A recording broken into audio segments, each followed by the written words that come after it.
وما أبرئ نفسي إن النفس لأمارة بالسوء إلا ما رحم ربي إن ربي غفور رحيم.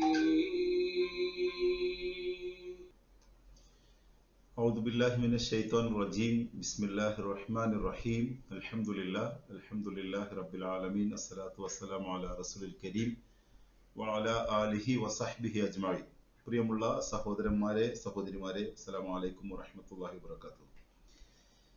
രണ്ടാമത്തെ ദിവസത്തെ ക്ലാസ്സിലേക്ക് നമ്മൾ പ്രവേശിക്കുകയാണ്. കഴിഞ്ഞ ക്ലാസ്സിൽ നമ്മൾ പറഞ്ഞു വെച്ചതിലെ വളരെ പ്രധാനപ്പെട്ട രണ്ട് ഭാഗങ്ങൾ, കൗൺസിലിങ്ങിന് വരുന്ന ഒരു വ്യക്തി നഫ്സുൽ അമ്മാറയുമായിട്ട് വരുന്നു, നഫ്സുൽ ലവ്വാമയിലേക്ക് മാറുന്നു, നഫ്സുൽ മുത്തുമൈനയിലേക്ക് മാറുന്നു. മോഡേൺ സൈക്കോളജിയുടെ ഭാഷയിൽ പറയുകയാണെങ്കിൽ ക്ലയന്റിനെ അറ്റൻഡ് ചെയ്യുന്നു, കൗൺസിലർ റെസ്പോണ്ട് ചെയ്യുന്നു, കൗൺസിലർ പേഴ്സണലൈസ് ചെയ്യുന്നു, ക്ലയന്റിനെ കൊണ്ട് തന്നെ കൗൺസിലർ ഗോൾ സെറ്റ് ചെയ്യുന്നു അല്ലെങ്കിൽ ഇനീഷ്യേറ്റ് ചെയ്യുന്നു, ടെർമിനൽ ഓർ റെഫറൽ. ഇങ്ങനെ 5 പോയിന്റുകൾ. ഇസ്ലാമിക് സൈക്കോളജിയിൽ 3 പോയിന്റുകളാണ് ഇവിടെ പരിഗണിക്കുന്നത്. പിന്നെ മോഡേൺ സൈക്കോളജിയിൽ തന്നെ ഇത് 36 ശാഖകളൊക്കെ ആയിട്ടൊക്കെ പറയുന്നുണ്ട്. ഇപ്പൊ നമ്മൾ ഓരോ അറ്റൻഡിങ് പറയുമ്പോഴും റെസ്പോണ്ടിങ് പറയുമ്പോഴും പേഴ്സണലൈസിങ്, ഇനീഷ്യേറ്റിംഗ്, ടെർമിനൽ ഒക്കെ പറയുന്ന സമയത്തും വ്യത്യസ്തങ്ങളായിട്ടുള്ള ഉപ പോയിന്റുകൾ പറഞ്ഞില്ലേ, സബ് പോയിന്റ്സ് പറഞ്ഞിട്ടില്ലേ, ആ പോയിന്റുകളെ ഒക്കെ വിശദീകരിച്ചുകൊണ്ട് 28ഓളം സ്റ്റേജസ് ആണുള്ളത്, 36 സ്റ്റേജസ് ആണുള്ളത് എന്നൊക്കെ പറയാറുണ്ട്. 5 സ്റ്റേജുകളിനെ എലാബറേറ്റ് ചെയ്യുന്നതാണ് മറ്റു കാര്യങ്ങൾ എന്നൊക്കെ മനസ്സിലാക്കി വെക്കുക. ഇന്ന് നമ്മൾ രണ്ടാമത്തെ ദിവസത്തിൽ ഡിസ്കസ് ചെയ്യുന്നത് ഇതാണ്, മാനസികാരോഗ്യത്തെ കുറിച്ചിട്ടുള്ള ഇസ്ലാമിന്റെ കാഴ്ചപ്പാടിനെയാണ് മനസ്സിലാക്കുന്നത്. അപ്പൊ ബേസിക്കലി നിങ്ങൾ മനസ്സിലാക്കി വെക്കേണ്ട കാര്യം ഈ 3 കാര്യങ്ങളാണ്: നഫ്സുൽ അമ്മാറയും, നഫ്സുൽ ലവ്വാമയും, നഫ്സുൽ മുത്തുമൈനയും. ഈ 3 കാര്യങ്ങളിലൂടെയാണ് യഥാർത്ഥത്തില് ഇസ്ലാമിക് സൈക്കോളജിയുടെ ഒരു ശാഖ ഡെവലപ്പ് ആയിട്ടുള്ളത് എന്ന് നമുക്ക് മനസ്സിലാക്കാൻ വേണ്ടി പറ്റും. അപ്പോ ഇസ്ലാം എല്ലാത്തിനും പ്രാധാന്യം കൊടുത്തിട്ടുണ്ട്, അതേ അളവിൽ ഇസ്ലാം മാനസികമായ ഉല്ലാസത്തിനും പ്രാധാന്യം കൊടുത്തിട്ടുണ്ട് എന്ന് മനസ്സിലാക്കുവാൻ വേണ്ടി നമുക്ക് കഴിയും. അപ്പോൾ ഇത് മാനസികാരോഗ്യത്തെ കൂടുതൽ മെച്ചപ്പെടുത്തുന്നതിനായി നമുക്കും പേഴ്സണലി ഉപകാരപ്പെടട്ടെ എന്നും മറ്റുള്ളവർക്ക് നമ്മിലൂടെ ഒരു മെന്റൽ വെൽബീയിങ് സാധ്യമാകട്ടെ എന്നും നമുക്ക് അല്ലാഹു സുബ്ഹാനഹു വ തആലയോട് പ്രാർത്ഥിക്കാം. ഇസ്ലാമിലെ മാനസികാരോഗ്യം എന്ന് പറഞ്ഞാൽ എന്താണ്? 2 ഭാഗങ്ങളായിട്ട് ഇവിടെ 2 കാര്യങ്ങൾ സൂചിപ്പിച്ചിട്ടുണ്ട്. അതിൽ ഒന്ന് മാനസികാരോഗ്യം, മറ്റൊന്ന് അതിന്റെ ഇസ്ലാമിക വീക്ഷണം എന്താണ്. മാനസികാരോഗ്യം എന്താണെന്ന് ചോദിച്ചാൽ നമുക്ക് അറിയാലേ, നമ്മുടെ ചിന്തകൾ, നമ്മുടെ വികാരങ്ങൾ, നമ്മുടെ പെരുമാറ്റങ്ങൾ, ഇതൊക്കെ എന്താ പറയാ, ഭംഗിയായി മുന്നോട്ട് കൊണ്ടുപോകുവാൻ വേണ്ടി കഴിയുക. മനുഷ്യൻ അനുഭവിക്കുന്ന വ്യത്യസ്തങ്ങളായിട്ടുള്ള ബുദ്ധിമുട്ടുകൾ ഉണ്ടായിരിക്കും. ഇറ്റ് മേ ബി സാമ്പത്തികം, കുടുംബപരം, അസുഖം, ഇങ്ങനെ തുടങ്ങി വ്യത്യസ്തങ്ങളായിട്ടുള്ള ബുദ്ധിമുട്ടുകൾ ഉണ്ടാകും. ഈ പറയുന്ന കാര്യങ്ങളെ ഒക്കെയും സൃഷ്ടാവുമായി ബന്ധിപ്പിക്കുക എന്ന് പറയുന്ന ഒരു കാര്യമാണ് ഇവിടെ നടക്കുന്നത്. ഇനി ഇതിന്റെ ഇസ്ലാമിക വീക്ഷണം എന്താണ്? പരിശുദ്ധ ഖുർആനും സുന്നത്തും അനുസരിച്ച് ഒരു മനുഷ്യൻ ആത്മാവ്, മനസ്സ്, ശരീരം എന്നിവയുടെ ഒരു സംയോജനമാണ്, അല്ലെ? മോഡേൺ സൈക്കോളജിയുടെ ചില ഭാഗങ്ങളിൽ പറയുന്നുണ്ട് മനുഷ്യൻ എന്ന് പറയുന്നത് ഒരു ഒരു ഒരു ഒരു ശരീരം മാത്രമാണ്. അതിന് കുറെ നീഡുകളുണ്ട്. എന്താണ് ശരീരത്തിന്റെ നീഡ്? ഭക്ഷണം കഴിക്കണം, ഉറങ്ങണം, ഭോഗിക്കണം, ജോലി ചെയ്യണം, ഇങ്ങനെ തുടങ്ങിയിട്ടുള്ള ചില കാര്യങ്ങൾ മാത്രമാണ് ശരീരം എന്ന് പറയുന്നത്. ഈ ലോകത്തെ ജീവിതം കഴിഞ്ഞാൽ അത് കഴിഞ്ഞു, മരണപ്പെട്ടു, വേറൊരു ലോകം ഉള്ളതായിട്ട് മോഡേൺ സൈക്കോളജിയിലെ പലരും, എന്താ പറയാ, കാൾ ലോയിങ്, എറിക്സൺ, ഫ്രോയിഡ് തുടങ്ങിയിട്ടുള്ള പ്രശസ്തരായ സൈക്കോളജിസ്റ്റുകളൊക്കെ അങ്ങനെ ഒരു അനുമാനത്തിലാണ് ഡെവലപ്മെന്റൽ സ്റ്റേജസ് ഒക്കെ ഉണ്ടാക്കിയിട്ടുള്ളത്. അത് കൗൺസിലിംഗ് സൈക്കോളജി വിശദമായി പഠിക്കുന്നവർക്ക് പെട്ടെന്ന് മനസ്സിലാവും. അപ്പൊ ഖുർആൻ സുന്നത്തും അനുസരിച്ചുകൊണ്ട് മനസ്സെന്ന് പറയുന്നത് ആത്മാവാണ്, മനസ്സാണ്, ശരീരമാണ്, ഇതിന്റെ ഒക്കെ ഒരു സംയോജനമാണ്. ഇത് 3ന്റെയും ആരോഗ്യം എന്ന് പറയുന്നത്, മനസ്സിനൊരു ആരോഗ്യമുണ്ട്. പക്ഷെ നമ്മൾ എവിടെയും കേട്ടിട്ടില്ല, അല്ലെ? ഒരു കിഡ്നി മാറ്റിവെക്കൽ ശസ്ത്രക്രിയ, അല്ലെ, നമ്മൾ കേട്ടിട്ടുണ്ട്. ഒരു ഹാർട്ട് ട്രാൻസ്പ്ലാന്റേഷൻ നമ്മൾ കേട്ടിട്ടുണ്ട്. അല്ലെ? ലിവർ ട്രാൻസ്പ്ലാന്റേഷൻ നമ്മൾ കേട്ടിട്ടുണ്ട്. അപ്പൊ എന്തുകൊണ്ടാണ് ഒരു മൈൻഡ് ട്രാൻസ്പ്ലാന്റേഷൻ നമ്മൾ കേൾക്കാത്തത്? മൈൻഡ് ട്രാൻസ്പ്ലാന്റേഷൻ നമ്മൾ എവിടെയും കേൾക്കാത്തത് എന്താണ്? അത് ശരിക്കു പറഞ്ഞാൽ കൗൺസിലിങ്ങിലൂടെയാണ് ട്രാൻസ്പ്ലാന്റേഷൻ നടക്കുന്നത് എന്നതാണ് നമ്മൾ ഇവിടെ സമർത്ഥിക്കുന്നത് എന്ന് ചുരുക്കം. നോക്കൂ, ഇസ്ലാമിലെ മാനസികാരോഗ്യ പ്രശ്നങ്ങളെ കുറിച്ചിട്ടുള്ള ഒരു ചെറിയ വിശദീകരണം. ഒന്ന് വിഷാദമാണ്, അല്ലെ? വിഷാദം ഉണ്ടാവും ആളുകൾക്ക്. അവർ പോയിക്കൊണ്ടിരിക്കുന്ന ശൈലിയിൽ നിന്ന്, ജീവിത രീതിയിൽ നിന്ന് ഏതെങ്കിലും തരത്തിലുള്ള പ്രയാസങ്ങൾ വരുന്ന സമയത്ത് സ്വാഭാവികമായിട്ടും അവരില് ചില വിഷാദ കാര്യങ്ങൾ ഉണ്ടാകും. വിഷാദങ്ങളെ ഇസ്ലാമിക് സൈക്കോളജി പറഞ്ഞ വിഷാദം വന്നു കഴിഞ്ഞാൽ എന്താ ഉണ്ടാവുക? ഇനി എന്ത് സംഭവിക്കും പടച്ചോനെ, അല്ലെ? സാമ്പത്തികം, ഇനി എന്താ നാളെ ഉണ്ടാവുക? ആരോഗ്യം ക്ഷയിച്ചു പോയി, അല്ലെങ്കിൽ പെട്ടെന്ന് ഒരു അസുഖം വന്നു, നമുക്ക് ബോധ്യപ്പെട്ടു, ഒരു അസുഖം വന്നു എന്ന് ബോധ്യപ്പെട്ടു, ഇനി എന്ത് സംഭവിക്കും എന്ന ഒരു ഭയം മനുഷ്യർ. അപ്പൊ വിഷാദം വരുന്നു. രണ്ടാമത്തേത് ഉത്കണ്ഠ വരുന്നു. ഇതിന്റെ രണ്ടിന്റെയും കാരണമായി മനുഷ്യന് പല അസുഖങ്ങളും, അവർ ഉറക്കമില്ലായ്മയായിരിക്കും. അപ്പൊ ഇതിന് അല്ലാഹു സുബ്ഹാനഹു വ തആല പരിശുദ്ധ ഖുർആനിലൂടെ അതിന്റെ ഉപായങ്ങൾ പറഞ്ഞു തരുന്നു. റസൂൽ സല്ലല്ലാഹു അലൈഹി വസല്ലമ ജീവിതത്തിലൂടെ നമുക്കത് കാണിച്ചു തരുന്നു. അതെന്താണ്? രാത്രിയിൽ ദിക്ർ ചൊല്ലുന്നത് ഉറക്കത്തെ മെച്ചപ്പെടാൻ സഹായിക്കും. റസൂൽ ഒരിക്കൽ സ്വഹാബിമാരോട് പിന്നെ ദീനി സദസ്സിൽ മജ്ലിസിൽ പറയുകയുണ്ടായി, നിങ്ങൾ ഒന്നുകിൽ രാവിലെ ഉറങ്ങി എഴുന്നേൽക്കുന്ന സമയത്ത്, അല്ലെങ്കിൽ രാത്രി ഉറങ്ങാൻ കിടക്കുന്ന സമയത്ത് ഫാത്തിഹയും ഇഖ്ലാസും ഫലക്കും നാസും ആയത്തുൽ കുർസിയും ഒക്കെ ഓതിക്കഴിഞ്ഞ എല്ലാത്തിനും ശേഷം നിങ്ങൾ കിടക്കുമ്പോൾ സുബ്ഹാനല്ലാഹ് 101 പ്രാവശ്യം, അൽഹംദുലില്ലാഹ് 101 പ്രാവശ്യം, അല്ലാഹു അക്ബർ 101 പ്രാവശ്യം, പറ്റുമെങ്കിൽ വീണ്ടും അസ്തഗ്ഫിറുല്ലാഹിലേക്കും കൂടി കടക്കുക. നോക്ക്, നമ്മുടെ മുന്നിൽ വരുന്ന ഒരു ക്ലയന്റിന്, പ്രത്യേകിച്ച് മുസ്ലിം ആയിട്ടുള്ള ഒരു ക്ലയന്റിന്, അവരുടെ മാനസികമായ അസ്വസ്ഥതയ്ക്ക് വേണ്ടിയിട്ട് ഇതൊക്കെ ഒന്ന് പറഞ്ഞു കൊടുത്തു നോക്കും. ഞാൻ ഇന്ന് നടന്നിട്ടുള്ള കൗൺസിലിങ്ങുകളിൽ ഒരെണ്ണം എൻട്രൻസ് കോച്ചിങ്ങിന് പഠിക്കുന്ന ഒരു പെൺകുട്ടി, ഒരു 17 വയസ്സ് 18 വയസ്സുള്ള ഒരു കൊച്ചു പെൺകുട്ടി, എഴുതുന്ന പരീക്ഷകളിലൊക്കെ പിന്നെ എന്താ പറയാ, ഇന്റേണൽ എക്സാമുകളിലൊക്കെ മാർക്ക് കുറയുന്നു. 1 by 1 എല്ലാത്തിനും മാർക്ക് കുറഞ്ഞുകൊണ്ടേയിരിക്കുന്നു. മാനസികമായ അസ്വസ്ഥത. കൗൺസിലിങ്ങിന്റെ മറ്റു വ്യത്യസ്തങ്ങളായ സ്റ്റേജുകളൊക്കെ പറഞ്ഞു കൊടുത്തതിന് ശേഷം സ്വസ്ഥതയ്ക്ക് വേണ്ടിയിട്ട് ഇത് പറഞ്ഞു കൊടുത്തു. 2 ദിവസം കഴിയുമ്പോൾ അതിന്റെ റിസൾട്ട് ആണ്. കാരണം ഒരുപാട് കുട്ടികളിൽ ഇത്തരത്തിലുള്ള മാറ്റങ്ങൾ പ്രകടമായിട്ടുണ്ട്. അപ്പൊ നമ്മുടെ മുന്നിൽ വരുന്ന കൗൺസിലിക്ക്, നമ്മുടെ ക്ലയന്റിന് ഇത്തരത്തിലുള്ള മെസ്സേജുകൾ പാസ് ചെയ്യുന്നതിന് വേണ്ടിയാണ് ഇസ്ലാമിക് സൈക്കോളജിയിൽ നമ്മൾ പ്രത്യേകമായിട്ടുള്ള പരിശീലനം ചെയ്യുന്നത് നല്ലതാണെന്ന് പറയാൻ കാരണം. അപ്പൊ ആ പോയിന്റ് കഴിഞ്ഞാൽ പിന്നെ നെക്സ്റ്റിലേക്ക് നമ്മൾ കടക്കുമ്പോൾ മാനസികാരോഗ്യത്തിനുള്ള ഇസ്ലാമിന്റെ സമീപനം എന്താണ്? ആ സമീപനത്തെ കുറിച്ച് കൂടി നമ്മൾ മനസ്സിലാക്കണമല്ലോ, അല്ലെ? ഒന്ന് പ്രാർത്ഥനയാണ്. നമ്മൾ നേരത്തെ പിന്നെ അവസാന ഭാഗത്ത് പറഞ്ഞു വെച്ചത് അതാണ്, പ്രാർത്ഥനയാണ്. മറ്റൊന്ന് ഖുർആൻ പാരായണമാണ്. ഈ പ്രാർത്ഥനയെ കുറിച്ചും ഖുർആൻ പാരായണത്തെ കുറിച്ചും ഞാനും അല്ലാണ്ട് കൂടുതൽ നിങ്ങൾ വിശദീകരിക്കേണ്ടതില്ല. മൂന്നാമത്തെ പോയിന്റിനെയും കൂടുതൽ വിശദീകരിക്കണമെങ്കിലും ഒരു ഭാഗം പറഞ്ഞു പോകാം. ദാനം ചെയ്യുക എന്നുള്ളത്, അല്ലെ? പ്രവാചകൻ സല്ലല്ലാഹു അലൈഹി വസല്ലം നമ്മളെ പഠിപ്പിക്കുകയാണ്, ദാനം എന്ന് പറയുന്നത് ധനത്തെ കുറക്കുന്ന ഒന്നല്ല. അപ്പൊ എന്ത് ദാനം ചെയ്യുക? അപ്പൊ നമ്മൾ പറയുമ്പോ വേഗം നമ്മുടെ ഒക്കെ അളവുകോൽ എന്ന് പറയുന്നത് സമ്പത്താണല്ലോ, അല്ലെ? വേഗം സമ്പത്തിനായിട്ടാണ് റിലേറ്റ് ചെയ്യുക നമ്മൾ. അയാൾക്ക് നല്ല നിഅമത്താണ്, ബറക്കത്താണെന്ന് പറയുമ്പോൾ നല്ല സാമ്പത്തിക ശേഷിയുള്ള ആളാണെന്നാണ് നമ്മൾ വിചാരിക്കുക. ദാനം ചെയ്യുന്നത് സമ്പത്ത് മാത്രമല്ല, ചിരി ഒരു ദാനമാണെന്ന് പഠിപ്പിച്ചത് റസൂൽ തന്നെയാണ്. നമ്മെ കൊണ്ട്, ശരീരം കൊണ്ട് ചെയ്യാൻ വേണ്ടി പറ്റുന്ന ഉപകാരങ്ങൾ എന്ന് പറയുന്നത് ദാനമാണ്. ഇപ്പൊ മാനസികമായ മറ്റുള്ള ഫൊർഗീവ്നെസ്, ഗ്രാറ്റിറ്റ്യൂഡ്, ഇതൊക്കെ ദാനമാണ്. സ്വന്തം ഒരു മനുഷ്യന്റെ മനസ്സിന് അസ്വസ്ഥതകൾ അവനെ അനാവരണം ചെയ്യുമ്പോൾ, അസ്വസ്ഥതകൾ അവനെ പൊതിയുമ്പോൾ അവന്റെ ചിരി ദാനം ചെയ്യുക. അവന്റെ ശാരീരികമായിട്ട് അള്ളാഹു അവന് കൊടുത്തിട്ടുള്ള കഴിവിനെ അവൻ എന്ത് ചെയ്യുക? അവന് ദാനം ചെയ്യുക.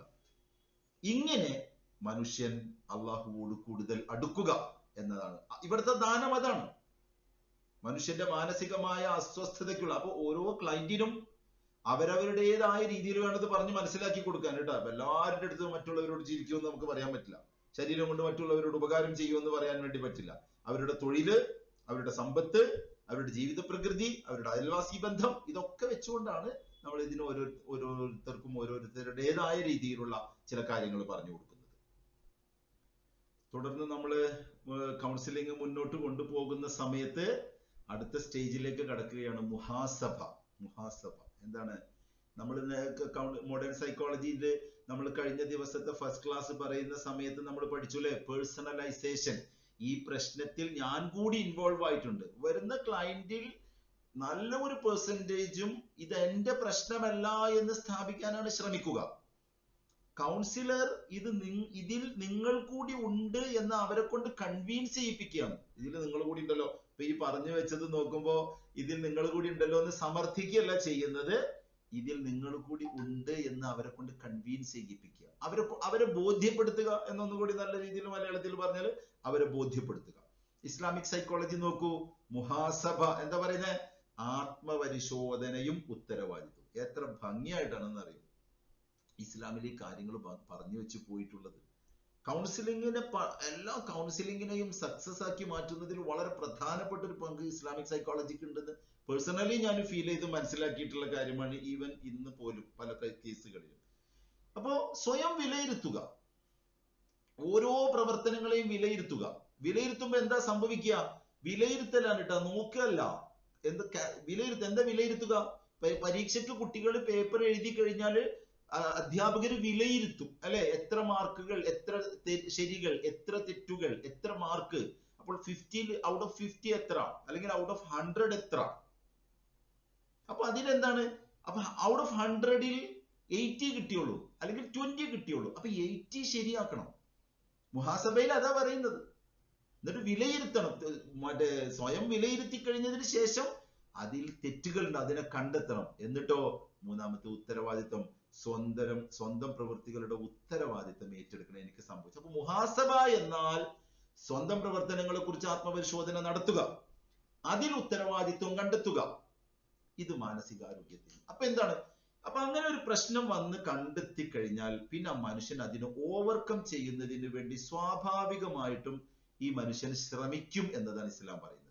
അപ്പൊ മാനസികാരോഗ്യം എന്ന് പറയുന്നത് അള്ളാഹുവിനുള്ള വിശ്വാസമാണ്, ക്ഷമയാണ്, സന്തോഷമാണ് അല്ലെ. ഈ 3 പോയിന്റുകളിലും വലിയ കൂടുതൽ ഒരു വിശദീകരണത്തിന് ആവശ്യമുണ്ട് എന്ന് എനിക്ക് തോന്നുന്നു. അപ്പൊ അള്ളാഹുവിൽ പൂർണ്ണമായി വിശ്വസിക്കുകയും അള്ളാഹുവിൽ ഫലമേൽപ്പിക്കുകയും ചെയ്യുക. ഈ മെസ്സേജ് നമ്മൾ ക്ലയന്റിന് പാസ് ചെയ്ത് കൊടുക്കണം. ക്ഷമയോടുകൂടി വേണം. എന്താണ്? മറ്റുള്ളവരോട് അല്ല, ഗ്രാറ്റിറ്റ്യൂഡ് വർദ്ധിപ്പിക്കുക എന്ന് നിരന്തരം പറഞ്ഞുകൊണ്ടിരിക്കുന്നത് അതുകൊണ്ടാണ്. റോഡിലൂടെ യാത്ര ചെയ്യുന്ന സമയത്ത് റൂൾസ് വയലേറ്റ് ചെയ്യുന്ന ഒരു മനുഷ്യൻ അല്ല, അവരോട് നോക്കിയിട്ടൊന്ന് ചിരിക്കാൻ, അവരെ ബോധപ്പെടുത്തണം. നിങ്ങൾ ചെയ്യുന്നത് വയലേഷൻ ആണ് എന്ന് അവരെ ബോധ്യപ്പെടുത്തണം. അത് നമ്മുടെ ഉത്തരവാദിത്തമാണ്. പക്ഷെ ആ വയലേഷൻ നടക്കുന്നത് നമ്മൾ വല്ലാണ്ട് എന്താ പറയാ സ്ട്രെസ്ഡ് ആയിക്കൊണ്ട് ചെയ്യാൻ വേണ്ടി പാടില്ല. അപ്പൊ അള്ളാഹുവിലുള്ള വിശ്വാസം ആ മനുഷ്യനെ ക്ഷമയിലേക്ക് നയിക്കുന്നു. ക്ഷമ ഉള്ള മനുഷ്യന് ജീവിതത്തിൽ സന്തോഷം ഉണ്ടാവും. അപ്പൊ അവന് നഷ്ടപ്പെട്ടതിനെ കുറിച്ചുള്ള അവന് ചിന്ത ഉണ്ടായിരിക്കുക. മറ്റുള്ളവർക്ക് ക്ഷമിച്ചു കൊടുത്തതിന്റെ സന്തോഷം കൊണ്ട് അള്ളാഹു സുബ്ഹാനഹു വ തആല അവന്റെ മനസ്സിനെ നിറക്കും. ഇന്നമൽ അഅ്മാലു ബിന്നിയാത്ത് എന്ന് പരിശുദ്ധ ഖുർആൻ സൂചിപ്പിച്ചത് അതുകൊണ്ട് തന്നെയാണ് അല്ല. ഇന്നമൽ അഅ്മാലു ബിന്നിയാത്ത് എന്ന് പറഞ്ഞാൽ വളരെ ഭംഗിയായ സംഭവമാണ് അല്ലെ. പ്രവൃത്തി നിങ്ങൾ എന്ത് വേണമെങ്കിലും ചെയ്തോ, അതിലേക്കൊന്നുമല്ല അള്ളാഹു നോക്കുന്നത്. നിങ്ങളുടെ പ്രവൃത്തികൾ നിങ്ങൾ എന്ത് വേണമെങ്കിലും ചെയ്തോ, വഴിയിൽ നിന്ന് പിന്നെ എന്താ പറയുക ഉപദ്രവത്തെ നീക്കിക്കോളൂ, നമസ്കരിച്ചോളൂ, നോമ്പ് നോറ്റോളൂ, സക്കാത്ത് കൊടുത്തോളൂ, ഹജ്ജ് ചെയ്തോളൂ, മറ്റുള്ളവർക്ക് ശരീരം കൊണ്ട് നിങ്ങൾക്ക് ചെയ്യാവുന്നതൊക്കെ ചെയ്തു കൊടുത്തോളൂ. ഇവിടേക്ക് ഒന്നും നോക്കൂല. എവിടേക്ക് നഫ്സിലേക്കാണ് നോക്കും, നഫ്സിലേക്ക്. അതിനെ ശുദ്ധീകരിക്കുക എന്നുള്ളതാണ്. അപ്പോ അത് കഴിഞ്ഞിട്ട് മനുഷ്യനെ നമ്മൾ അവരുടെ പ്രാർത്ഥന എല്ലാ മതസ്ഥരുടെയും കേട്ടോ, ക്രിസ്ത്യൻ ആയാലും ശരി, ഹിന്ദു ആയാലും ശരി, ബാക്കി എന്ത് തരത്തിലുള്ള വിശ്വാസികളായാലും ശരി, അവരെ സ്വലാത്തിലേക്ക്, ആരാധനകളിലേക്ക്. മുസ്ലിം ക്ലയന്റുകളാണെങ്കിൽ നമുക്ക് കുറെ കൂടി എളുപ്പമായി അവിടെ ചിട്ടയായ ജീവിതത്തെ കുറിച്ച് അവർ മനസ്സിലാക്കിക്കൊണ്ട്. ഇപ്പൊ കുട്ടികളൊക്കെ കൗൺസിലിങ്ങിന് വരുന്ന സമയത്ത് ഒരു ടൈം ടേബിൾ അവരെ കൊണ്ട് തന്നെ നമ്മളൊന്നും ഉണ്ടാക്കി കൊടുക്കരുത്. അതുകൊണ്ടാണ് പറയുന്നത് counselling process is not an advice giving process എന്ന് പറയുന്നത്. അതുകൊണ്ടാണ് നമ്മൾ അവർക്ക് എന്ത് ചെയ്തേക്കരുത്, ഒരു തരത്തിലുള്ള ടൈം ടേബിൾ ഉണ്ടാക്കി കൊടുക്കരുത്, ഒരു തരത്തിലുള്ള അഡ്വൈസസും കൊടുക്കരുത്. ഉപദേശങ്ങൾ ആർക്കും വലിയ രീതിയിലൊന്നും യേശൂല. നിർദ്ദേശങ്ങൾ ഒരു പക്ഷേ ചിലപ്പോ അവരിൽ ചെറിയ ചെറിയ മാറ്റങ്ങൾ ഉണ്ടാക്കിയ. അപ്പൊ ഇസ്ലാം പറയുന്നു സ്വലാത്ത് എന്ന് പറയുന്നത്, നമസ്കാരം എന്ന് പറയുന്നത് കേവലമായ ചില ചലനങ്ങളുടെ പേര് മാത്രമല്ല. ചിട്ടയായ ജീവിതം മനുഷ്യനുണ്ടാവും, വിശ്വാസം ഉണ്ടാകണം. ഇത് രണ്ടും സംഭവിച്ചാൽ മനുഷ്യന് ശാന്തി കിട്ടും. നമുക്ക് താഴെ കൊടുത്തിരിക്കുന്നത് സ്വലാത്ത് അഥവാ നമസ്കാരം ഒരു വിശ്വാസിയുടെ ജീവിതത്തിലെ വളരെ പ്രധാനപ്പെട്ട കാര്യമാണ്. ഇത് ചിട്ടയായ ജീവിതം നയിക്കാൻ സഹായിക്കുന്നു മാത്രമല്ല അള്ളാഹുവിലുള്ള വിശ്വാസം വർദ്ധിപ്പിക്കുന്നതിനുള്ള കാരണം കൂടിയായി മാറും. അപ്പൊ സ്വാഭാവികമായിട്ട് സ്വലാത്തിനോട് കണക്റ്റഡ് ആയി നിൽക്കുന്നതാണ് ഖുർആൻ പാരായണം. അതിൽ എന്തൊക്കെ സാധിക്കും? മാനസികമായ ശാന്തി ഉണ്ടാക്കും.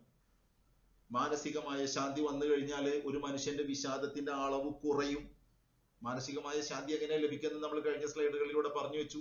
അപ്പൊ മാനസികമായ ശാന്തി വിഷാദം കുറക്കുന്നു. വിഷാദം കുറഞ്ഞു കഴിഞ്ഞാൽ ഉത്കണ്ഠയില്ല. അല്ല, നാളെ എന്ത് സംഭവിക്കും, ഞാൻ പരീക്ഷ ജയിക്കുമോ തോൽക്കുമോ? ജയിക്കുമെന്ന ആത്മവിശ്വാസം അവനിൽ ഉണ്ടാകും. എന്റെ ബിസിനസ് സക്സസ് ആകുമോ പരാജയപ്പെടുമോ? ഞാൻ പരിശ്രമിച്ചാൽ എനിക്കിതിനെ സക്സസ് ആക്കി എടുക്കാൻ വേണ്ടി കഴിയുമെന്ന ആത്മവിശ്വാസം അവനുണ്ടാകും. അപ്പൊ ഉത്കണ്ഠ എന്ന് പറയുന്നത് മനുഷ്യന് യാതൊരു തരത്തിലുള്ള ഗുണവും ചെയ്യുന്നതില്ല. കൗൺസിലിങ്ങിന് വരുന്ന സമയത്ത് ക്ലയന്റിനെ കൊണ്ട് കൗൺസിലേഴ്സ് എഴുതിപ്പിക്കും. എന്താ എഴുതിപ്പിക്കുക? ഈ ഒരു മാനസികമായ അസ്വസ്ഥതയും ഈ വിഷാദവും ഈ ഉത്കണ്ഠയും ഒക്കെ കൊണ്ട് നടന്നാൽ നിനക്ക് ഉണ്ടാകുന്ന ഗുണങ്ങളൊന്ന് എഴുതിക്കേ. അപ്പൊ സാറേ എന്ത് ഗുണം ഉണ്ടാവാറ്? അത് ഒരു ഗുണം ഉണ്ടാവില്ല. ഓക്കെ, എങ്കിലും ദോഷങ്ങളൊന്നും എഴുതും. അപ്പൊ ദോഷങ്ങൾ അവൻ എഴുതി തുടങ്ങും. എനിക്ക് ശരിക്ക് ചിന്തിക്കാൻ പറ്റുന്നില്ല, ഉറങ്ങാൻ പറ്റുന്നില്ല, ഒന്നിലും ശ്രദ്ധ കേന്ദ്രീകരിക്കാൻ വേണ്ടി പറ്റുന്നില്ല. ഇനി ഇതിനൊക്കെ കുറച്ചു കൊണ്ടുവന്ന് മാനസികമായ സ്വസ്ഥതയിലേക്ക് എത്തിക്കഴിഞ്ഞാൽ നിനക്ക് കിട്ടുന്ന ഉപകാരങ്ങൾ എന്തൊക്കെയാണ്? അപ്പൊ അവൻ പറയും, നന്നായിട്ട് ഉറങ്ങാൻ വേണ്ടി പറ്റും, ബിസിനസ്സിൽ ശ്രദ്ധിക്കാൻ വേണ്ടി പറ്റും, ജോലിയിൽ ശ്രദ്ധിക്കാൻ വേണ്ടി പറ്റും, കുടുംബത്തിൽ ശ്രദ്ധിക്കാൻ വേണ്ടി പറ്റും, മക്കളുമായിട്ട് ഉല്ലസിക്കുവാൻ വേണ്ടി കഴിയും തുടങ്ങിയിട്ടുള്ള അവന്റെ വിദ്യാഭ്യാസത്തിനും അവന്റെ പ്രകൃതത്തിനും സംസ്കാരത്തിനും ഒക്കെ അനുസരിച്ചിട്ടുള്ള ഒരുപാട് കാര്യങ്ങൾ എഴുതും. വിച്ച് വൺ യു ലൈക്ക് എന്നുള്ള ക്വസ്റ്റ്യൻ ആണ് പിന്നെ അടുത്തത്. പിന്നെ കൗൺസിലർ ഏതാണ് നീ ഇഷ്ടപ്പെടുന്നത്? സ്വാഭാവികമായിട്ടും ആളുകൾ എന്താ പറയാ, ഞാൻ ഇഷ്ടപ്പെടുന്നത് സാർ ഈ പറഞ്ഞ ജീവിതമാണ്. ഇനി ഇതിലേക്ക് എത്താൻ എന്ത് ചെയ്യണം? നമ്മൾ നേരത്തെ പറഞ്ഞ സ്ലൈഡുകൾ അതിനുള്ളതാണ്. അപ്പൊ കൗൺസിലിയുടെ ചിന്തകളെ വളരെ സാവകാശം ബോധപൂർവം അയാൾ പോലും അറിയാതെ മെന്റൽ വെൽബീയിങ്ങിലേക്ക് കൊണ്ടുചെന്ന് എത്തിക്കുക എന്നതാണ് കൗൺസിലർ എടുക്കുന്ന ഒരു ഡ്യൂട്ടി. അവിടെയാണ് ഇസ്ലാമിക് കൗൺസിലിങ്ങിന്റെ വളരെ പ്രധാനപ്പെട്ട കാര്യം. അല്ലെ, വിഷമതകൾ അനുഭവിക്കുമ്പോൾ ഒരു ഇസ്ലാമിക് കൗൺസിലറുടെ സഹായം തേടുന്നത് നല്ലതാണ്. ഇസ്ലാമിക് കൗൺസിലർ എന്ന് പറഞ്ഞിട്ട് ഒരു സംഭവം നമ്മുടെ നാട്ടിലില്ല. അപ്പൊ ഈ ഗൾഫ് രാജ്യങ്ങളിലൊക്കെ ഇസ്ലാമിക് സൈക്കോളജിസ്റ്റുമാർ എന്ന് പറയും. ഇവിടെ നമ്മൾ ഇസ്ലാമിക് സൈക്കോളജിസ്റ്റ് എന്ന് പറഞ്ഞാൽ മുസ്ലിങ്ങൾ പോലും വരില്ല. അപ്പൊ നമ്മൾ എന്ത് ചെയ്യണം? സൈക്കോളജിയുടെ കൂടി ഇസ്ലാമിക് സൈക്കോളജി കൂടി പഠിച്ചു വെക്കണം. അവിടെ മറ്റൊരു കാര്യം കൂടി സൂചിപ്പിച്ചു വെക്കുന്നുണ്ട്. ഈ പറഞ്ഞ കുടുംബാംഗങ്ങൾ, സുഹൃത്തുക്കള്, പള്ളിയിലെ അംഗങ്ങൾ, ഇവരുന്നൊക്കെ പിന്തുണ കിട്ടുന്നു എന്ന് ഉറപ്പാക്കുന്ന ഒരു അവസ്ഥയിലേക്ക് ഇതിനെ പിന്നെ കൺവേർട്ട് ചെയ്യുവാൻ വേണ്ടിയിട്ട് നമുക്ക് കഴിയണം. ഞാനൊരു കൗൺസിലിംഗ് എക്സ്പീരിയൻസ് പറയുമ്പോൾ നിങ്ങൾക്ക് കുറച്ചുകൂടിയൊക്കെ ചിലപ്പോൾ ഒരു പക്ഷേ ബോധ്യമാകും. എൻട്രൻസിന് പഠിക്കുന്ന ഒരു പയ്യൻ, ഒരു 19-20 years ഓൾഡ് ഒരു പയ്യൻ വരികയാണ്. അപ്പോ രക്ഷിതാവ് വരെ കൊണ്ടുവരുന്നത് മിക്കവാറും ഈ കുട്ടികളെ രക്ഷിതാക്കൾ കൊണ്ടുവരിക കുട്ടികളുടെ താല്പര്യത്തിനനുസരിച്ചിട്ടായിരിക്കില്ല, രക്ഷിതാവിനായിരിക്കും ആദ്യം. അല്ലെ, രക്ഷിതാവിനാണ്. ചില രക്ഷിതാക്കൾ പറയാറുണ്ട്, അല്ലെ, കുട്ടികൾക്ക് വലിയ ടെൻഷൻസ് ഒന്നുമില്ല, അതുകൊണ്ടാണ് എനിക്ക് ടെൻഷൻ എന്ന് സാധാരണ ചില രക്ഷിതാക്കൾ പറയാറുണ്ട്. പരീക്ഷ പോകുന്ന സമയത്ത് അവർക്ക് ടെൻഷനൊന്നുമില്ല, യാത്ര ചെയ്യുന്ന സമയത്ത് അവർക്ക് ടെൻഷനൊന്നുമില്ല, ഇതെന്തിയാ അവർക്ക് ടെൻഷൻ ഇല്ലാത്തത് എന്ന് ആലോചിച്ചിട്ട് എനിക്ക് ടെൻഷൻ. അപ്പോ ഈ പയ്യന് വന്നു, അവനായിട്ട് ഞാൻ ഇതിന്റെ സംസാരിച്ചു. എൻട്രൻസിന് അവൻ MBBS-ന് മെഡിസിന് പറഞ്ഞയക്കണം എന്നതാണ് ആഗ്രഹം. MBBS-ന് സീറ്റ് കിട്ടാൻ വേണ്ടിയിട്ട് പിന്നെ +2 പഠിക്കുന്ന സമയത്ത് പലതരത്തിലുള്ള സെന്ററുകളിലും കൊണ്ടുപോയി ചേർത്തി. അവന് പിന്നെ കാര്യമായ മാർക്കൊന്നും കിട്ടിയില്ല. റിപ്പീറ്റിന് കൊണ്ടുപോയി ചേർത്തി, റിപ്പീറ്റിന് കൊണ്ടുപോയി ചേർത്തി, പിന്നെ സൂപ്പർ റിപ്പീറ്റിന് പോകാൻ വേണ്ടി പോകും. സൂപ്പർ റിപ്പീറ്റ് ലാസ്റ്റ് കടം വേണം അല്ലെ, പിന്നെ അടുത്ത് സൂപ്പർ റിപ്പീറ്റ് ഒക്കെ ഉണ്ടാകുമായിരിക്കും. അപ്പോ അവിടെ ഞാനിത് ഈ വിഷയം പറയാൻ വേണ്ടി കാരണം എന്താന്ന് വെച്ചാൽ, ഒരു സ്വസ്ഥമായ മാനസികമായ സ്വസ്ഥതയുള്ള ഒരു മനുഷ്യന്റെ മനസ്സ് ഉണ്ടായി തീർന്നില്ലെങ്കിൽ അവന് പിന്നെ എന്ത് ചെയ്തിട്ടും കാര്യമില്ല. നമ്മൾ തൊട്ട് മുന്നത്തെ സ്ലൈഡിൽ അതാണ് പറഞ്ഞു വെച്ചത്. എന്താണ്? പിന്തുണ വേണം. ആരുടെയൊക്കെ പിന്തുണ വേണം? കുടുംബാംഗങ്ങളുടെ പിന്തുണ വേണം, സുഹൃത്തുക്കളുടെ പിന്തുണ വേണം, മഹലിന്റെ പിന്തുണ വേണം, ഇവിടെ നിന്നൊക്കെ പിന്തുണ വേണം. അപ്പൊ ഈ പയ്യന്റെ കേസില് മാതാപിതാക്കളുടെ അടുത്ത് നിന്ന് യാതൊരു തരത്തിലുള്ള പിന്തുണയില്ല. ഈ പയ്യനെ സംബന്ധിച്ചിടത്തോളം ഇവന് പിന്നെ ഗ്രാഫിക് ഡിസൈനർ ആവുക എന്നതാണ് ഇവന്റെ ജീവിതത്തിലെ ഏറ്റവും വലിയ ആഗ്രഹം. ഇങ്ങനെയുള്ള സന്ദർഭങ്ങളിൽ കൗൺസിലി ആയി വരുന്നത് രക്ഷിതാവാണ്. രക്ഷിതാവിനെ അറിയാതെ പിന്നെ കൗൺസിലിംഗ് കൊടുക്കുക എന്നുള്ളതാണ് ഒരു കൗൺസിലർ അവിടെ നിവർത്തിക്കുന്ന ഒരു കാര്യം എന്ന് പറയുന്നത്. അപ്പോ കൗൺസിലിന് ചില സമയത്ത് കൗൺസിലിംഗ് മാറും. കുട്ടീനെ കൊണ്ടുവന്നാൽ ചിലപ്പോൾ രക്ഷിതാവിനെ കൗൺസിലിംഗ് ചെയ്യേണ്ടി വരും. അവസാന സമയത്തൊക്കെ ഏകദേശം അരമുക്കാൽ മണിക്കൂറൊക്കെ ആയി കഴിഞ്ഞാൽ രക്ഷിതാവ് നമ്മളോട് ചോദിക്കും, ഇതിപ്പോ സാറ് എന്റെ മോനെ 5 മിനിറ്റ് അല്ലേ കണ്ടുള്ളൂ, എന്നെയാണോ കൗൺസിലിംഗ് ചെയ്തുകൊണ്ടിരിക്കുന്നത് എന്നൊക്കെ രക്ഷിതാവ് ഇങ്ങോട്ട് ചോദിക്കും. അപ്പൊ പിന്തുണയില്ലാത്ത, അപ്പൊ അവൻ വളരെ സന്തോഷവാനായിട്ടാണ് കൗൺസിലിംഗ് സെന്ററിൽ നിന്ന് ഇറങ്ങി പോകുന്നത്. കാരണം അവനെ എൻട്രൻസ് കോച്ചിങ് നിർത്തുവാനും ഗ്രാഫിക് ഡിസൈനിങ് പഠിപ്പിക്കുന്നതിന് വേണ്ടിയിട്ട് ഒരു സെന്ററിൽ ചേർക്കുവാനും തീരുമാനിച്ചുകൊണ്ടാണ് ആ രക്ഷിതാവ് ഇവിടെ നിന്ന് ഇറങ്ങുന്നത്. എന്നാ പയ്യന് വളരെ നന്നായിട്ട് ആ കോഴ്സ് പഠിച്ചു മുന്നേറിക്കൊണ്ടിരിക്കുകയാണ്.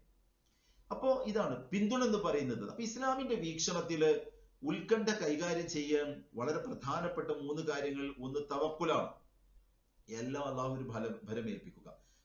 നമ്മളെ നാട്ടിലെ കുറെ ആളുകള് പിന്നെ എന്താ പറയാ, ഭരമേൽപ്പിക്കുക എന്ന് പറയുന്നതിന് എല്ലാം കൂടി അള്ളാഹുവിന്റെ തലയിലേക്ക് ഇട്ടുകൊടുക്കുക എന്നാണ് മനസ്സിലാക്കി വെച്ചിട്ടുള്ളത്.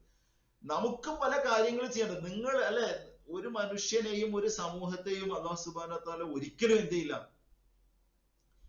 മാറ്റുകയില്ല, അവര് സ്വയം തീരുമാനമെടുക്കാതെ. ഞാൻ നിങ്ങൾക്ക് അയക്കുന്ന സ്റ്റഡി മെറ്റീരിയൽ ഇതുമായി ബന്ധപ്പെട്ട വിശദമായ അർത്ഥങ്ങളും പിന്നെ ഖുർആൻ ആയത്തുകളും മറ്റുമൊക്കെ ഞാൻ ഉൾപ്പെടുത്തുന്നുണ്ട്. അപ്പൊ അതുകൊണ്ട് ഞാനിപ്പോ പറഞ്ഞു പോകുന്നില്ല. അപ്പൊ ഇതൊരു വയത് പരിപാടിയായി പോകുന്നത്. ഇപ്പൊ നമ്മളിവിടെ പറയുന്നത് മുഴുവനും എങ്ങനെയാണ് ഒരു ക്ലയന്റിന്റെ മെന്റൽ വെൽബീയിങ്ങിലേക്ക് കൗൺസിലർ എത്തിക്കുക, അതിൽ ഇസ്ലാമിക് സൈക്കോളജിക്കുള്ള പ്രാധാന്യം എന്താണ്, ഇതാണ് നമ്മളിവിടെ ഡിസ്കസ് ചെയ്തത്. അപ്പൊ തവക്കുൽ വളരെ പ്രധാനപ്പെട്ട ഒന്നാണ്.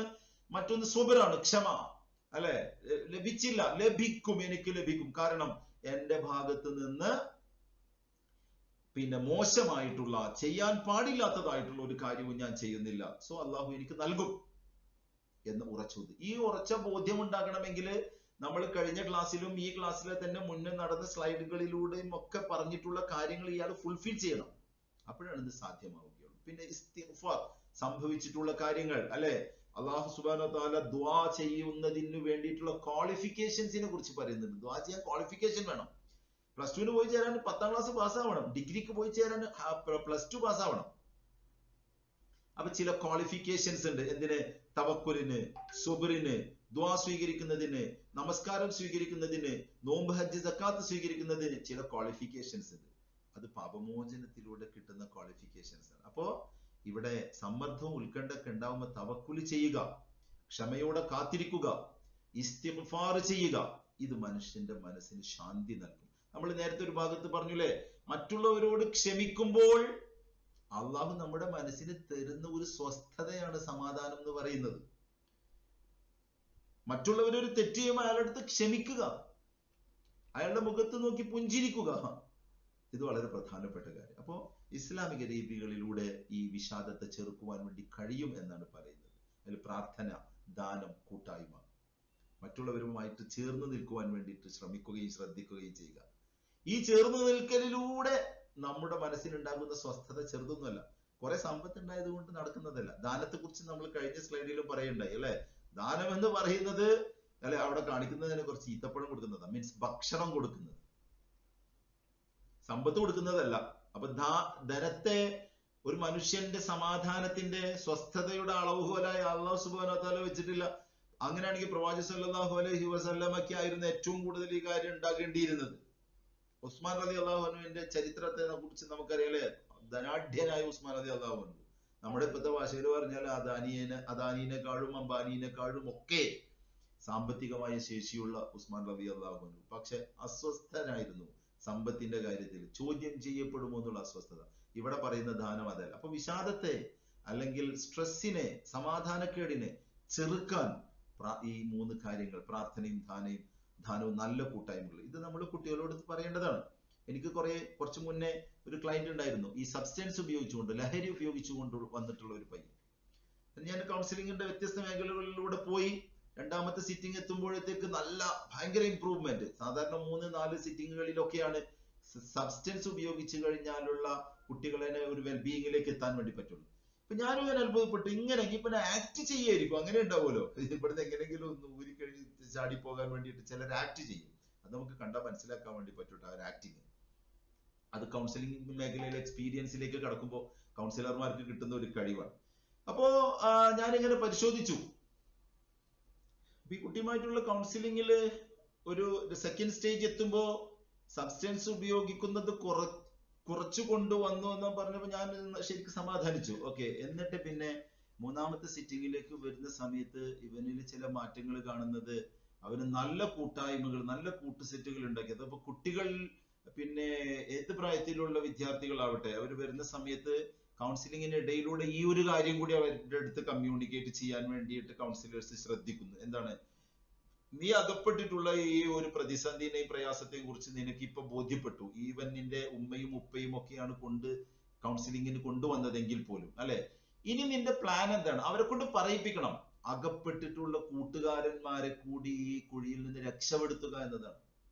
23 വയസ്സുകാരി ആയിട്ടുള്ള ഡിഗ്രിക്ക് പഠിക്കുന്ന പെൺകുട്ടി തന്റെ എല്ലാം കാത്തു സൂക്ഷിക്കേണ്ടതെല്ലാം നഷ്ടപ്പെട്ട് കൗൺസിലിങ്ങിന് വന്ന സമയത്ത് അവരുടെ അടുത്തും ഇതേ ക്വാളിറ്റി ഞാൻ കാണുകയാണ്. ഇനി ഇത്തരത്തിലുള്ള എന്റെ ക്ലാസ്സിൽ വേറെ ഒരുപാട് കുട്ടികളുണ്ട്. ഞങ്ങൾ അതൊരു രസമായിട്ട് എടുത്തിട്ടുണ്ട്. ചിലരൊരു നേരം പോക്കായിട്ട് എടുത്തിട്ടുണ്ട്, ചിലര് സീരിയസ് ആയിട്ട് എടുത്തിട്ടുണ്ട്. പക്ഷെ ഇതൊരു വലിയ ചതിക്കുഴിയാണ് എന്ന് മനസ്സിലാക്കി കഴിഞ്ഞ പെൺകുട്ടി മറ്റുള്ളവരെ കൂടി അതിൽ നിന്ന്, ഇതാണ് കൂട്ടായ്മ എന്ന് പറയുന്നത്. ഇത് കൗൺസിലിംഗിൽ ഇസ്ലാമിക് സൈക്കോളജി പഠിച്ച് ഇസ്ലാമിക് കൗൺസിലിംഗിലൂടെ കിട്ടുന്ന ഒരു ഗുണം കൂടിയാണ് എന്ന് അതിനോട് കൂടി ചേർത്ത് മനസ്സിലാക്കാം. ഇപ്പോ ഇസ്ലാമിക് പോയിന്റ് ഓഫ് വ്യൂവിൽ എല്ലാത്തിന്റെയും ഹീലിംഗ് സാധ്യമാണ് എന്നതാണ്.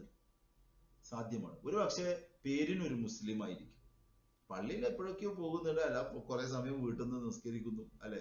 പള്ളിയിൽ അവസരം കിട്ടുന്ന സമയത്ത് മാത്രം പോകുന്നു. ചിലപ്പോ പേരിന് മുസ്ലിം, നമസ്കാരവുമായി യാതൊരു തരത്തിലുള്ള ബന്ധം ഉണ്ടാവില്ല. ഇവരെയും നമുക്ക് ഈ തരത്തിലുള്ള സമീപനങ്ങളിലൂടെ വെൽബീയിങ്ങിലേക്ക് എത്തിക്കുവാൻ വേണ്ടിയിട്ട് കഴിയും. അതാണ് കൗൺസിലിംഗ് എന്ന് പറയുന്നത്. അതിന്റെ മനോഹാരിത എന്ന് പറയുന്നത്, അതിന്റെ ഭംഗി എന്ന് പറയുന്നത് യഥാർത്ഥത്തിൽ അതാണ് ഞാൻ നേരത്തെ സൂചിപ്പിച്ചത്. ഇപ്പൊ ഞാൻ നിങ്ങളുടെ അടുത്ത് പിന്നെ സൂചിപ്പിക്കുകയുണ്ടായി, 3 മാസത്തെ കൗൺസിലിംഗ് സൈക്കോളജി നമ്മൾ ഇതാണ് പഠിക്കുന്നത്. കൗൺസിലിംഗ് സൈക്കോളജി എന്ന് പറയുന്ന, ഇസ്ലാമിക് കൗൺസിലിംഗ് സൈക്കോളജിയിൽ അതാണ് പഠിപ്പിക്കുന്നത്. വെറും 24 ക്ലാസ്സസിലൂടെ മാത്രം കംപ്ലീറ്റ് ചെയ്യപ്പെടുന്ന ഒന്നല്ല ഇത്. ഇപ്പൊ ഞാൻ PG വരെ പഠിച്ച ആളാണ്, എന്റെ MSc വരെ സൈക്കോളജി പഠിച്ചു. പക്ഷേ പഠനം പൂർത്തിയായിട്ടില്ല. ഇപ്പോഴും ഞാൻ ചില സബ് ടോപ്പിക്കുകളിൽ, ഇപ്പൊ CBT പോലെയുള്ള ട്രെയിനിങ്ങുകൾ, കൂടുതൽ വിവരങ്ങൾ കിട്ടുന്നതിന് വേണ്ടി ഇപ്പൊ കൊച്ചി ആസ്ഥാനമാക്കി പ്രവർത്തിക്കുന്ന നിംഹാൻസ് പോലുള്ള സംഘടനകള് മാനസികാരോഗ്യത്തെ കുറിച്ചിട്ടുള്ള നിരന്തരമായ അപ്ഡേഷനുകൾ ഉണ്ടാക്കുന്നു. ഇപ്പൊ പണ്ട് നമ്മുടെ ബ്ലഡ് ഷുഗറിന്റെയും പ്രഷറിന്റെയും ഒക്കെ അളവ് അന്നത്തെ പോലല്ലല്ലോ ഇന്നുള്ളത്, അല്ലെ? മാറിയിട്ടുണ്ട്. ഇതേപോലെ തന്നെ മനുഷ്യന്റെ മാനസികമായ അവസ്ഥകൾ മാറിക്കൊണ്ടിരിക്കുന്നത്. അപ്പൊ കേവലമായ ഒരു attending, responding, personalising, initiating, goal setting, transfer or referral എന്നൊന്നും പഠിച്ചു വെച്ചാലും നമുക്ക് കഴിയില്ല. ഡീപ്പായിട്ട് കുറെ ആഴത്തിലേക്ക് പോയി കഴിഞ്ഞാൽ ഇപ്പൊ നമുക്ക് കിട്ടാവുന്ന എല്ലാ മേഖലകളെയും ഉപയോഗപ്പെടുത്തി പഠിക്കുക. അവസാനിപ്പിച്ചുകൊണ്ട് എനിക്ക് പറയാനുള്ളത്, ഇത് വളരെ സാധ്യതകളുള്ള മേഖലയാണ്. സാധ്യത എന്ന് പറയുമ്പോൾ കുറെ സമ്പത്ത് ഉണ്ടാക്കാനുള്ള സാധ്യതയല്ല, സ്വയം വളരാനുള്ള സാധ്യത നമ്പർ 1. ചുറ്റുപാടും നടക്കുന്ന അക്രമങ്ങൾക്കും അഴിമതികൾക്കുമെതിരെ പ്രവർത്തിക്കുവാനുള്ള സാധ്യത, നശിച്ചു പോകുന്ന യുവതയെ കൈപ്പിടിച്ചുയർത്തുവാനുള്ള ഒരു സാധ്യത, ബന്ധമറ്റുപോകുന്ന കുടുംബ ബന്ധങ്ങളെ വിളക്കി ചേർക്കുവാൻ പറ്റുന്ന ഒരു സാധ്യത. ഇങ്ങനെ എണ്ണിയാലൊടുങ്ങാത്ത സാധ്യതകളുടെ വലിയ ഒരു എന്താ പറയാ, സാധ്യതകൾക്ക് മുന്നിൽ നമുക്ക് എണീറ്റ് നിൽക്കുവാൻ വേണ്ടി കഴിയും. അപ്പൊ ഒരു കൗൺസിലർ ആവുക എന്ന് പറയുന്നത് ഒരു സമൂഹത്തിന് സേവനം നൽകുക എന്നതുമായി കൂടി ബന്ധപ്പെട്ട് കിടക്കുകയാണ്. എന്തിന് ഇസ്ലാമിക് സൈക്കോളജി പഠിക്കുന്നു എന്ന് ചോദിച്ചാൽ അതിന് ഒറ്റ ആൻസറേ ഉള്ളൂ. എന്താണ്? ആദ്യം സ്വന്തത്തെ തിരിച്ചറിഞ്ഞ് നന്നാക്കുന്നതിന്. ഗാന്ധിജിയുടെ അടുത്ത് ഒരു കുട്ടീനെ പഞ്ചസാര തിന്നിട്ട് കൊണ്ടുവരുന്ന ഒരു കഥ പറയുന്നുണ്ട്. അപ്പൊ ഗാന്ധിജി പറയുന്നു, ഒരാഴ്ച കഴിഞ്ഞ് കൊണ്ടുവരും. ഇപ്പൊ ഒരാഴ്ച കഴിഞ്ഞ് വന്നപ്പോ ഗാന്ധിജി കുട്ടീനെ ഉപദേശിക്കുന്നു. കുട്ടീനെ ഉപദേശിച്ചിട്ട് പറഞ്ഞേക്കുന്നു പഞ്ചസാര. അപ്പൊ ഗാന്ധിജിയുടെ അടുത്ത് കുട്ടിയുടെ അമ്മ ചോദിക്കുന്നുണ്ട്, എന്താ ഗാന്ധിജി ഒരാഴ്ച കഴിഞ്ഞ് വരാൻ പറഞ്ഞാൽ? എനിക്ക് പഞ്ചസാര തിന്നുന്ന ഒരു ദുശീലമുണ്ട്, അപ്പൊ ഞാൻ ആദ്യം ഇത് മാറ്റുക. അപ്പൊ നമ്മൾ ആദ്യം ഇത് പഠിച്ച് മനസ്സിലാക്കി വെക്കുക എന്നുള്ളതാണ്. എങ്കിലും മെന്റൽ വെൽബീയിങ്ങിലേക്ക് എത്തുള്ളൂ, അല്ലെ? മാനസികമായ സ്വസ്ഥതയിലേക്ക് എത്തുള്ളൂ. ചാർലി ചാപ്ലിൻ ഒരിക്കൽ ഒരു സദസ്സിനെ അഭിമുഖീകരിക്കുമ്പോൾ ഒരു വമ്പൻ തമാശ പറഞ്ഞു. എല്ലാവരും ഭയങ്കരമായിട്ട് ചിരിച്ചു. ചാപ്ലിനെ നമുക്കറിയാം. ഉടനെ തന്നെ അദ്ദേഹം ആ തമാശ പറഞ്ഞു നിർത്തി രണ്ടാമത് അതേ വാക്കുകളിലൂടെ വീണ്ടും റിപ്പീറ്റ് ചെയ്തു. കുറച്ചു പേരൊക്കെ മുഖത്ത് ചെറിയ പുഞ്ചിരി. എല്ലാവരുടെയും മനസ്സിൽ ഇത് എന്ത് പറ്റി ചാപ്ലിന്, ഒരേ സാധനം അതേ റേഞ്ചിൽ തന്നെ പറയുന്നു. മൂന്നാമത്തെ പ്രാവശ്യം വീണ്ടും ചാപ്ലിൻ റിപ്പീറ്റ് ചെയ്തപ്പോ ആളുകൾ അസ്വസ്ഥരായി. അപ്പൊ ചാപ്ലിൻ അത് പറഞ്ഞു നിർത്തിക്കൊണ്ട് ചോദിക്കുകയാണ്, ഒരേ സന്തോഷമുള്ള കാര്യം ഞാൻ രണ്ടാം വട്ടം പറഞ്ഞപ്പോൾ നിങ്ങൾ അസ്വസ്ഥരായി, മൂന്നാമതൊരു പ്രാവശ്യം കൂടി പറഞ്ഞപ്പോൾ നിങ്ങളുടെ മുഖത്ത് എല്ലാവരുടെ മുഖത്തെയും ചിരി പോവുകയും ഒരു നീരസ മനോഭാവം പ്രകടമാവുകയും ചെയ്തു. ഇങ്ങനെയെങ്കിൽ സന്തോഷമുള്ളത് പോലും റിപ്പീറ്റ് ചെയ്ത് കേൾക്കുമ്പോൾ നിങ്ങൾ ചിരിക്കാൻ വേണ്ടി കഴിയുന്നില്ലെങ്കിൽ, ദുഃഖം വരുന്ന കാര്യങ്ങളെ നിങ്ങൾ റിപ്പീറ്റഡ്ലി ഇങ്ങനെ ഓർത്തുകൊണ്ടും പറഞ്ഞുകൊണ്ടും ചിന്തിച്ചുകൊണ്ടും ഒക്കെ നടക്കുന്നത് കൊണ്ട് നിങ്ങൾക്ക് എന്ത് ഗുണമാണ് കിട്ടുന്നത്?